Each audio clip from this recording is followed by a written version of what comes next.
Hi everyone, welcome back to my channel. So today I am finally announcing where I will be doing my summer 2021 internship. So I have decided to go with Nike for their global technology team, and I will be doing software engineering position. I am so excited, and wow, this has like pretty much been a journey because if you know, last year I applied with Nike and I made it to the final round and then I did not get accepted. Kind of just want to explain the whole interview process because I definitely was like YouTubing and Googling a lot. Even though I had applied before, I was like, okay, like how's it going to be different and all this stuff, and just preparing. I'm going to be talking about the 4 rounds of interviews that I did this year, which is different than last year. I only did 3 rounds last year. They had me skip a round, so I still made it to the final round last year, but I'll talk about that later. So before we start talking about round one, I want to give some background information between Nike and I. I'll try and keep it quick. So last year at Grace Hopper, which is a really large conference, I applied for Nike internship online, and then I actually went to the Nike booth like 5 different times trying to get an interview, and none of the recruiters seemed to like me, and it was okay. Like my resume wasn't that great. I kept getting shot down and I felt like really low motivation. I was like, okay, I guess Nike doesn't want me. And then 2 hours before my flight from Florida to Oregon, because I'm from Oregon, and the conference was in Florida, so 2 hours before my flight, I upgraded my seat, and somehow the universe put me next to a Nike recruiter. And so we talked for like a few hours on the flight. It's a 5-hour flight, and so, you know, we talked a little bit and basically kind of interviewed me, and he was like, shoot me an email, here's my card, blah, blah, blah, like, we'll get you an interview, whatever. So that's how I got my interview last year. I actually didn't even get it at Grace Hopper or from online. If I somehow didn't magically sit next to the recruiter, I probably would have been rejected just from the conference and my online application, which is crazy. But yeah, so that's the background with Nike and I. So then this year, the week of September 13th, I was applying to a lot of different fashion and beauty technology internships because if you don't know, that's what interests me and that's what I want to go into. So I was applying to places like Nike, Kohl's, Macy's, Estee Lauder, things like that. So I applied online, and because I had applied before, it was kind of an easier process. They already had like all my information. And then a week later, on September 24th, I got an email saying that I moved on to round one.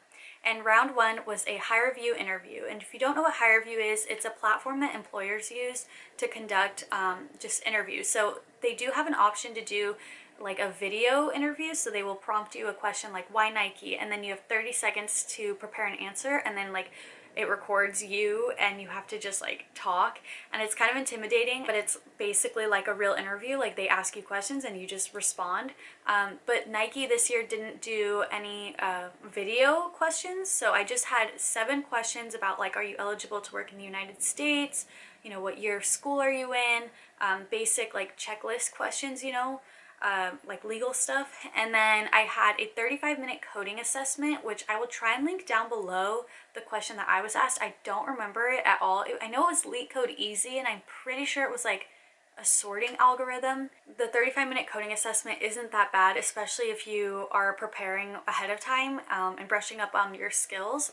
But yeah, so I had 7 questions, a 35-minute coding assessment, and then I had 3 essay questions. It was like, what's the runtime complexity of your code? Explain your code. And then they asked me what team I wanted to be on. They like explained 3 different teams, and I had to write which team I could see myself and why. So there was actually no video questions, which was really nice because I do get really nervous on those.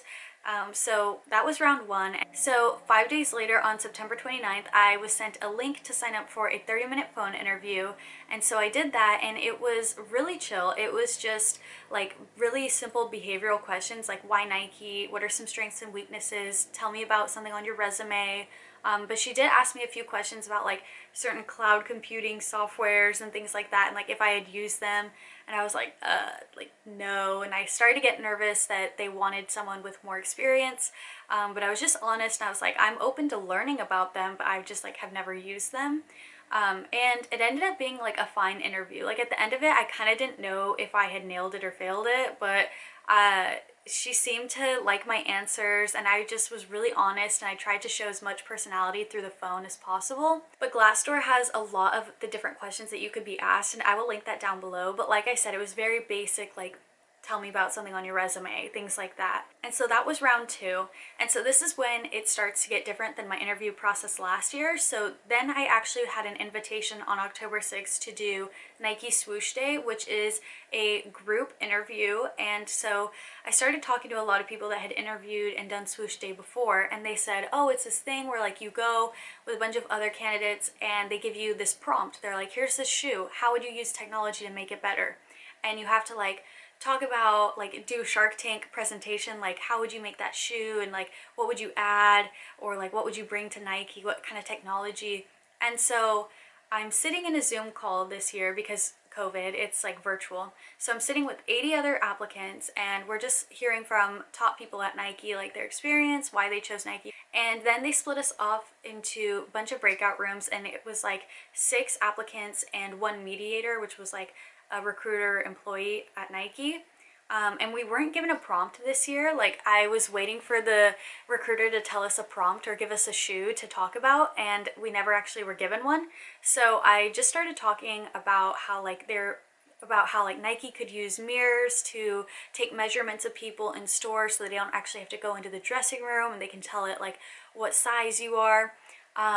And so we just started like bouncing off ideas off of each other, and because we weren't doing the Shark Tank style like presentation at the end like other years had, we just talked for 45 minutes straight about like anything. Like, we talked about like glasses or like shoe mats and stuff. Like, we just talked for forever. So my one piece of advice for group interviews, and this was my first group interview, is to definitely be that team player but like a leader at the same time. And what I did was talk to everyone like during the interview. So I would bounce ideas off of one person, and then I would be like, so and so, what do you think about that? Like, you said you had experience in this.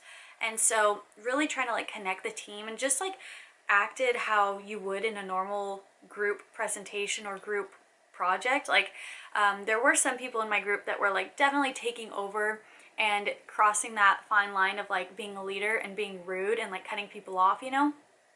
So as much as you're like fighting for your position and you're like, I need to be noticed by the recruiter, you have to remember that like, even if you don't talk that much, if you're inputting good ideas and being a team player, like, you are going to be noticed. I did connect with everyone on LinkedIn after as well. I wrote down everyone's name, even the recruiter, and we connected on LinkedIn. I sent her a message and I was like, hey, I'm from the Swoosh event, like, happy to connect with you. Thanks for being the mediator. Hope to hear from you soon, whatever. So I do recommend doing that. That'll also help you get noticed if maybe you didn't talk as much. But that was Swoosh Day. So 3 days after Swoosh, I was sent an email for the final round of interviews, which was really exciting but also nerve-wracking because, like I said, I made it to the final round last year, and there was 2 interviewers last year, and it was good cop, bad cop situation, and I was just like, felt like I was getting torn apart, but at the same time like uplifted. So it was kind of weird, and I was dreading this final round of interviews, but I was also excited. But this year was only 1 interviewer, and it was over Zoom because of COVID. So they sent me the name of the person that was going to be interviewing me. I recommend you look them up on LinkedIn and kind of see like a little bit about their background and things like that, because we actually did connect a lot about Girls Who Code. And we were just talking about like, you know, the clubs that I'm in and that she was in and that she's still a part of. And so we had a really good connection that way. So our interview was pure behavioral. There was 1 technical question, but it was like, explain a technical term, how you would explain it to someone who doesn't know programming. But it was really just like, you know, tell me about yourself and your projects, and why Nike, how can you see yourself at Nike. That was asked in like every round of the interviews. So a few of the interview questions that I can remember were just like, you know, highlight something on your resume, tell me about a certain project that you've worked on, tell me about a time that you were given little instruction and how you dealt with that, tell me about a time you were on a team and things went well. And then she did ask me that like technical question, like how would you explain that to someone? And then we also just started to kind of talking about like clubs and certain interests as well.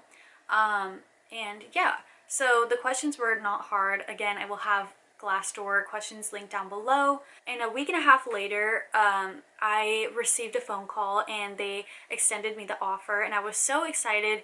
But that was my whole interview process at Nike, and I'm so excited to be joining the team this summer.